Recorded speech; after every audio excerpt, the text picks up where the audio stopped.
Les damos la bienvenida a una sesión más de Aprende en Casa.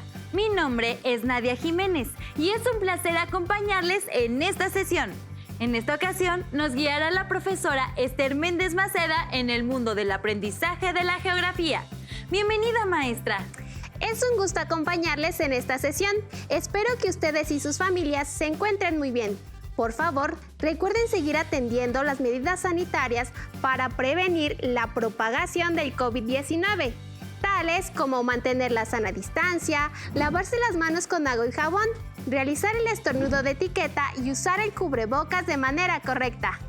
Al tomar estas medidas, se cuidan ustedes y cuidan a las y los demás. No hay que bajar la guardia. También recuerden que su participación es muy importante para que juntas y juntos podamos seguir aprendiendo a distancia. En esta sesión hablaremos sobre las actividades secundarias en México. Como recordarán, los sectores económicos se dividen en tres: primario, secundario y terciario. El día de hoy haremos énfasis en el sector secundario, que como vieron en primaria, incluye las actividades que se encargan de la transformación de las materias primas en nuevos productos. El propósito de esta sesión es reconocer la distribución de las actividades secundarias en México, así como la relevancia económica de cada una de ellas. Durante la sesión, tendremos la oportunidad de compartir información y desarrollar algunas actividades para analizar el tema, con el objetivo de que juntas y juntos sigamos aprendiendo. Por ello, es necesario que tengan a la mano sus útiles escolares, libreta de notas, libro de texto de la asignatura y bolígrafo. Les recomendamos anotar la fecha, el título y realizar en su libreta de trabajo las anotaciones que consideren pertinentes, así como las dudas que surjan. Estas las pueden resolver al revisar su libro de texto o con el apoyo de sus maestras y maestros. ¿Ya tienen todo listo? ¡Excelente! ¡Comencemos! Nadia, ¿alguna vez te has preguntado cómo es el proceso de elaboración de los productos que usamos de manera regular? Por ejemplo, ¿el celular? No, maestra. Nunca me había hecho esa pregunta, pero me imagino que el proceso de elaboración de un celular debe ser complejo, pues tiene varias piezas que se tienen que armar. Así es, Nadia. El proceso de producción de celulares es complejo, ya que implica la extracción de minerales de la superficie terrestre a través de la minería, lo mismo que requiere de una transformación por parte de la industria. Ambas actividades económicas son secundarias. Las actividades económicas secundarias son tres: la minería, la industria y la producción de energía. Estas actividades se encargan de transformar las materias primas en nuevos productos industrializados. ¿Qué te parece si hablamos de ellas, Nadia? ¡Claro que sí, maestra! Pondremos énfasis en lo que pasa en México con estas actividades. La minería es una actividad económica que se encarga de la localización y de la extracción de yacimientos con recursos minerales y energéticos, útiles para otras actividades económicas. La actividad minera se clasifica como primaria por su relación directa con la naturaleza y los recursos naturales que se extraen de la corteza terrestre. Sin embargo, por los procesos de transformación que requieren esos recursos, también puede considerarse como una actividad secundaria. Por ejemplo, las rocas que se extraen deben ser trituradas y fundidas para extraer los minerales. Maestra, entonces la minería pertenece a dos sectores económicos, al sector primario y al sector secundario. Estás en lo correcto, Nadia. Maestra, yo recuerdo que cuando iba a la escuela nos dijeron que los minerales son un recurso no renovable, es decir, que se van agotando. ¿Esto es correcto? Así es. Los minerales se consideran no renovables porque para formarse tuvieron que pasar miles y millones de años. En México, la minería es importante, ya que desde el siglo XVI favoreció el surgimiento de asentamientos humanos que se convirtieron en ciudades de tradición minera. Tal es el caso de Taxco, que es muy conocido por su producción de plata. Nuestro país se ha caracterizado por la producción de plata, cobre y zinc, que se obtienen de entidades del centro norte, como San Luis Potosí, Zacatecas, Chihuahua y Durango. Los principales centros mineros se distribuyen en las entidades que se localizan en la Sierra Madre Oriental y Occidental, porque los fenómenos geológicos ocurridos en estas áreas favorecieron la formación de minerales metálicos y no metálicos. Es muy interesante la información que nos proporciona, maestra. Sin duda alguna, México es un país rico en todos sus aspectos, desde su riqueza natural hasta la mineral. Así es, Nadia. En cuanto a la producción de energía, esta es utilizada para iluminar los hogares, escuelas, oficinas, vialidades, comunidades y ciudades enteras, así como para el funcionamiento de las máquinas de las industrias. Las fuentes de energía se aprovechan para el crecimiento económico de las naciones y para el mejoramiento de la calidad de vida de millones de personas en México y en el mundo. Las fuentes de energía pueden ser renovables y no renovables. Ejemplos de fuentes de energías no renovables son los combustibles fósiles, también conocidos como hidrocarburos, como el petróleo y el gas natural. Maestra, ¿y cuál de los hidrocarburos es el más importante?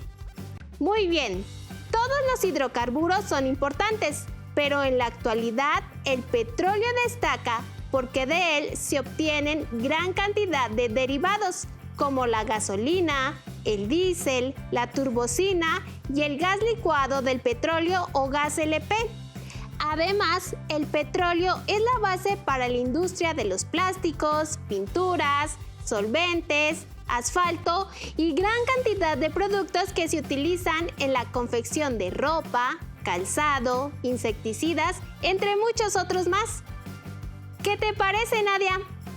Muy interesante, maestra. Ahora, permítame que presente el material que preparamos al respecto de lo que ocurre en estas actividades secundarias en México. ¡Claro que sí! ¡Adelante! México es un país con una gran riqueza minera. En el estado de Coahuila se lleva a cabo la actividad minera con la producción de carbón más importante por su volumen. Igualmente podemos encontrar este recurso en Chihuahua, Sonora y Oaxaca. En cuanto al petróleo, los principales yacimientos se ubican en el Golfo de México y en los estados de Campeche, Tabasco, Veracruz y Tamaulipas. Cabe agregar que la extracción de petróleo en México hasta el año 2016 estaba a cargo de la empresa Pemex, pero en la actualidad esta empresa concedió la exploración y producción de petróleo a empresas extranjeras. Aún así, Pemex es el octavo productor de petróleo en el mundo y ocupa el 13º lugar entre las compañías petroleras más importantes. Además, es el proveedor principal de petróleo de Estados Unidos de América y ocupa el 12º lugar en producción a nivel mundial. Así es, Nadia. En cuanto al gas natural, este hidrocarburo se asocia a la localización del petróleo. Las entidades donde se concentra la producción de gas natural son Tamaulipas, Tabasco, Veracruz y Nuevo León. En un mapa de la República Mexicana, ubiquen los estados que acabamos de mencionar. Eso les ayudará a identificar con mayor claridad estas actividades y en dónde se realizan. ¿Sabían que actividades como la minería, la industria y la producción de energía tienen repercusiones en el medio ambiente? Así es, por ejemplo, la minería, ya sea a cielo abierto o en túneles, ocasiona serios problemas ambientales, ya que la explotación de los recursos minerales requiere del talado de las selvas y esto provoca la erosión del suelo y la destrucción de los mantos acuíferos. Asimismo, el uso de sustancias tóxicas para la separación y depuración de los minerales perjudica zonas aledañas, ya que ocasiona la contaminación del agua y a consecuencia la pérdida de flora y fauna, en lo que puede llegar a convertirse en un paisaje árido. En México, algunos ejemplos de impacto ambiental y social ocasionado por la actividad minera los encontramos en las costas de Baja California, por la extracción del fósforo, en los yacimientos de carbón de pasta de Conchos, en Coahuila y en la Sierra Norte de Puebla, a causa de la minería del oro. Es por esta razón que en otros países se implementan acciones de reciclaje del agua que se utiliza para la minería. Se busca regular las emisiones de polvo a la atmósfera, sobre todo en las minas a cielo abierto, y controlar el desecho de reactivos y desechos tóxicos. También se considera importante disminuir la deforestación y controlar las emisiones de dióxido de carbono, tanto en las minas como en las industrias asociadas a ellas. Así es, Nadia. Existen muchos mecanismos de regulación de la actividad minera. Sin embargo, el reto en la actualidad consiste en reconvertir el modelo de aprovechamiento de los recursos minerales y energéticos no renovables y lograr generar energía suficiente para todas y todos y que sea de bajo o nulo impacto en el medio ambiente. ¡Efectivamente! Para evitar la contaminación del aire, agua y suelo, se están usando fuentes de energía renovables o limpias, pues sus emisiones de dióxido de carbono a la atmósfera son escasas o nulas, debido a que se basan en la fuerza del viento, de las olas, de las mareas, de los ríos y de la luz del sol. ¡Claro que sí! Todas estas fuentes de energía se aprovechan para la producción de electricidad. También se produce energía por medio de la biomasa, esto es, a partir de la utilización de residuos orgánicos vegetales y animales, que, además de electricidad, generan gas butano que se utiliza como combustible en varios tipos de maquinaria industrial. Así es, maestra. Afortunadamente se están tomando diversas acciones para disminuir el impacto que estas actividades tienen en el medio ambiente. Exactamente. Ahora pasemos a las actividades industriales.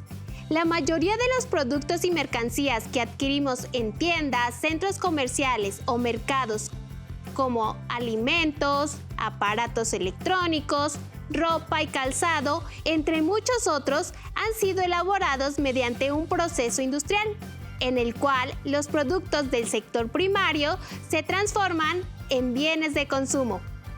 Recordemos que las industrias se pueden clasificar en industria pesada e industria ligera. Maestra, pero ¿cuál es la diferencia fundamental entre estos dos tipos de industrias? La diferencia entre estas dos industrias está en el tipo de productos que se elaboran y el tipo de infraestructura destinada a la producción. Por ejemplo, la industria pesada ocupa maquinaria de gran calado y magnitud para extraer o mover toneladas de roca o producir metros cuadrados de láminas de acero en masa. Por otro lado, la industria ligera requiere maquinaria de menor tamaño para producir bienes de consumo, como alimentos, ropa o celulares. Entonces podríamos decir que la industria pesada se encarga de elaborar los materiales para la construcción, así como vehículos y sistema de transporte, mientras que la ligera elabora los bienes que consumimos de manera cotidiana. Eso es correcto. Ahora, para que una industria se pueda ubicar en algún punto, influyen varios factores. Terrenos sin elevaciones ni depresiones pronunciadas y libres de inundaciones. Cercanía a los recursos naturales y materias primas. Infraestructura de transporte y comunicaciones que facilite la llegada de materias primas y el traslado de los productos elaborados al mercado. Cercanía de otras industrias que proveen determinados insumos. Cercanía del mercado consumidor. Cercanía de los puertos. Si una industria usa insumos importados que llegan desde otras regiones por vía marítima o exportan sus productos al exterior, prefiere instalarse cerca de un puerto. Además de factores políticos o administrativos, mediante leyes, reglamentaciones o decretos, los países favorecen la creación de zonas industriales. Son datos muy importantes, maestra, pues las industrias deben de tener bien definida su ubicación para que ésta sea exitosa. Y en este sentido, ¿qué es lo que ocurre en México con respecto a la localización de las industrias? Actualmente, en México se distinguen 6 ciudades en las que se concentra la mayor cantidad de industrias y parques industriales, las cuales son las siguientes: Ciudad de México, Monterrey, Guadalajara y las ciudades fronterizas de Tijuana, Mexicali y Ciudad Juárez. En México, las industrias se ubicaban cerca de las grandes ciudades debido a la disponibilidad de mano de obra, vías de comunicación y consumidores.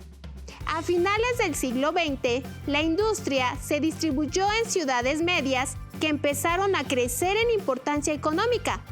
Hoy en día, han crecido en importancia industrial y las ciudades fronterizas son principalmente manufactureras.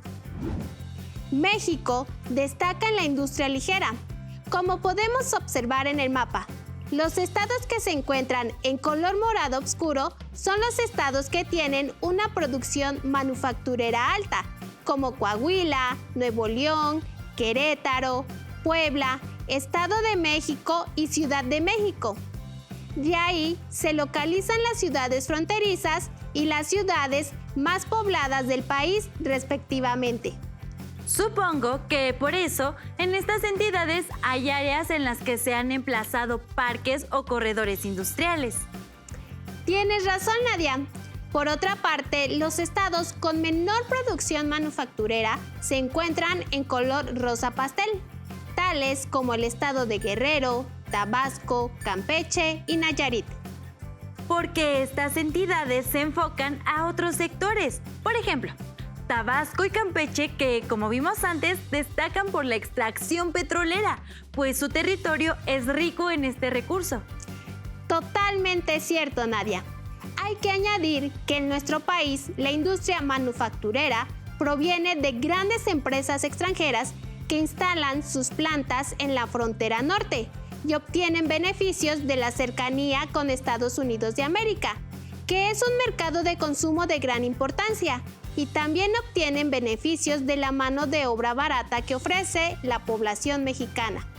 Entre los principales productos que se manufacturan están los alimenticios, ropa, zapatos, muebles, maquinaria y equipos de cómputo. Además, destacan las ensambladoras de automóviles, fábricas de juguetes, empacadoras de alimentos y embotelladoras. Sin duda alguna, nuestro país es un gran productor de diversos artículos que utilizamos de manera cotidiana. Así es, Nadia. ¿Qué te parece si ahora hacemos una revisión de lo que hemos visto por medio de una dinámica? Me parece una estupenda idea, maestra. Muy bien. A continuación se presentarán algunas imágenes con diversos productos que utilizamos de manera cotidiana. Y en otra ficha están los nombres de algunas industrias. Tendrán que relacionar el producto con el tipo de industria al que pertenece. ¿Estás lista, Nadia? Por supuesto, maestra. Veamos la primera imagen. Se trata de un jabón para lavar ropa. La industria encargada de elaborar este tipo de productos es la industria química, que corresponde a la industria básica. Bien contestado. Pasemos a la siguiente. Es un teléfono inteligente. ¿A qué tipo de industria pertenece?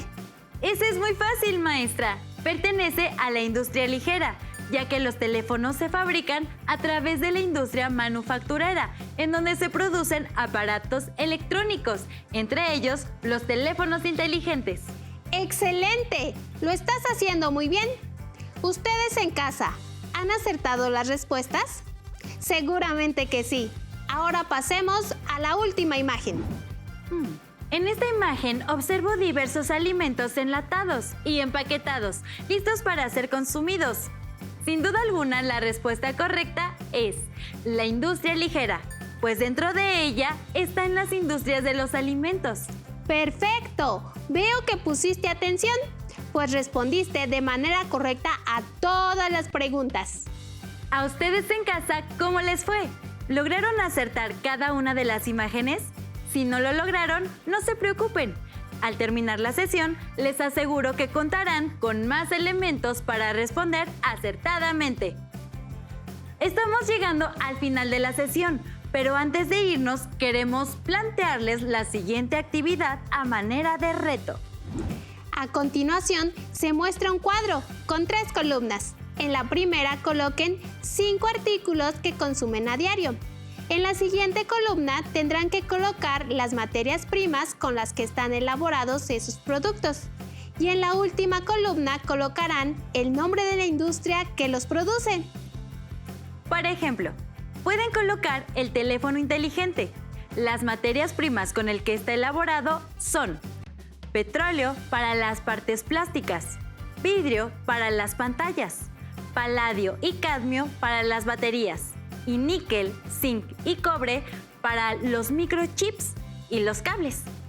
Finalmente, la industria a la que pertenece es la electrónica y manufacturera. Excelente ejemplo, Nadia. Una vez que concluyan su tabla, platiquen con sus familiares sobre la importancia que tienen las actividades secundarias, como las industrias, en la vida diaria. Maestra, ¿qué nos puede decir para cerrar la sesión? Como vimos a lo largo de la sesión, las actividades económicas secundarias en México tienen un papel muy importante en nuestra vida cotidiana y en la economía del país, al contar con los recursos naturales para llevarlas a cabo. No obstante, el desarrollo del sector compromete la estabilidad del medio ambiente, en tanto que para su funcionamiento se desarrollan prácticas que lo contaminan y deterioran. Es importante recordar que hoy en día existen energías limpias en pro del cuidado del medio ambiente, para reducir la contaminación de aire, agua y suelo por los contaminantes producidos por los principales hidrocarburos de producción de energía, que son el carbón, petróleo y gas natural. De ahí la relevancia de impulsar las energías limpias y el consumo responsable. Recuerden que pueden seguir investigando más sobre el tema en su libro de texto y en el link que aparece en pantalla. Si quieren saber más sobre la industria manufacturera en México, les invitamos a que entren a la página electrónica Cuéntame del INEGI, en donde podrán encontrar información relevante acerca de este tema, así como actividades didácticas. El link aparece en sus pantallas. Bien, hemos terminado esta sesión. Esperamos que hayan aprendido mucho, aunque todavía nos falta mucho más por descubrir sobre el espacio geográfico y la distribución de las actividades económicas en México y en el mundo. Por lo que les invitamos a seguir las transmisiones de Aprende en Casa Geografía. Así que nos vemos pronto. ¡Hasta la próxima! Si tienes dudas o necesitas ayuda, llama al Centro de Apoyo Pedagógico a Distancia. El número de teléfono para secundaria es el 55 36 01 71 23. Si requieres consultar los libros de texto en versión digital, recuerda que los puedes encontrar en la página conalitec.cep.gov.mx. Y recuerda que también cuentas con el sitio aprendeencasa.cep.gov.mx, en donde podrás ver nuevamente los videos de los programas y además encontrarás actividades para fortalecer tus aprendizajes. También te invitamos a que consultes la plataforma nuevaescuelamexicana.cep.gov.mx.